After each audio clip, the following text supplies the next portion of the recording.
Welcome to Life Devotions. I'm Robert Maasbach. Psalm 116, verse 1 from the Living Bible. I love the Lord because He hears my prayers and answers them.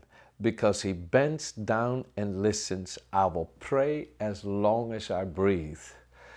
You know, I remember reading a book by Smith Wigglesworth, one great man of God who lived many years ago somewhere in Bradford, and God used him to bring His loving, healing power to multitudes of people.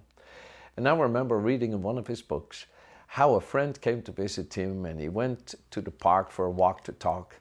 And he would walk and talk for maybe 15 minutes or so, and suddenly he was just overcome in his heart, in his mind, and he would stop for a moment and say to the man, "Could you excuse me for just a minute?" And the man said, "Of course." And he would start praying. He would start talking to God. And God would start talking to him. And he got so blessed. And the man with him saw something about Smith Wigglesworth that he'd never seen before. He saw a man in communion with God. He saw a man in prayer. He realized the treasures that are available for those that open their hearts and their lives to it. And I want to encourage you to open your heart and your life to the treasure that's awaiting you.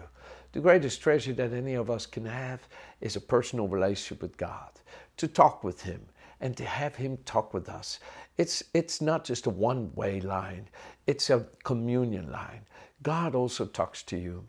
You know, there's times early in the morning when I'm waking up, even though I'm very tired because I've had a busy schedule, and I could just feel God's heart pulling on me, wanting to have time with me. And I'll get up out of bed and I'll sit in my little place of prayer, and immediately His presence comes all over me, and His thoughts come to me, and His word opens to me, and I sit there weeping, and I'm so grateful. I tell you, my friends, I'm so grateful that God loves me. And I love Him so deeply because He talks to me. I cannot imagine not having God talk to me. I wouldn't want to go through this life without God's voice in my heart and my mind helping me.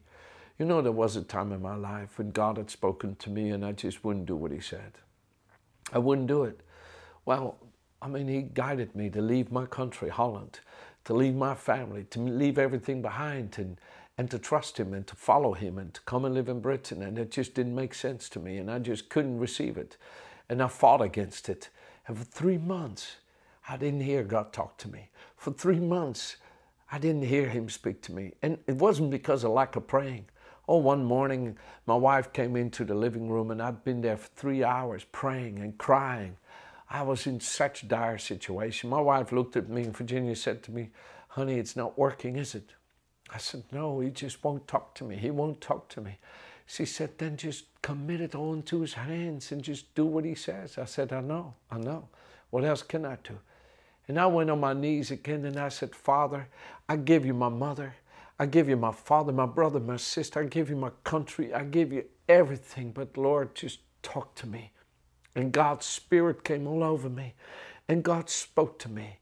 And I'm so grateful that I've submitted it all into His hands, and that His voice is in my heart, and that He guides me every day. And I'm so grateful I obeyed because God was right. His ways are perfect. Friends, when we get in disobedience, we cut ourselves off from listening to God. It's not that God's not talking, it's that we stop listening. But when we open our hearts to obey God by trusting Him, we will see that He is always there to talk to us, always there to guide us. And now, friend, I want to encourage you, open your heart to Him today, and He'll talk to you, and He'll help you. He'll show you the way, and you'll be so happy. Read that Psalm 116. It will bless you like it's blessed me.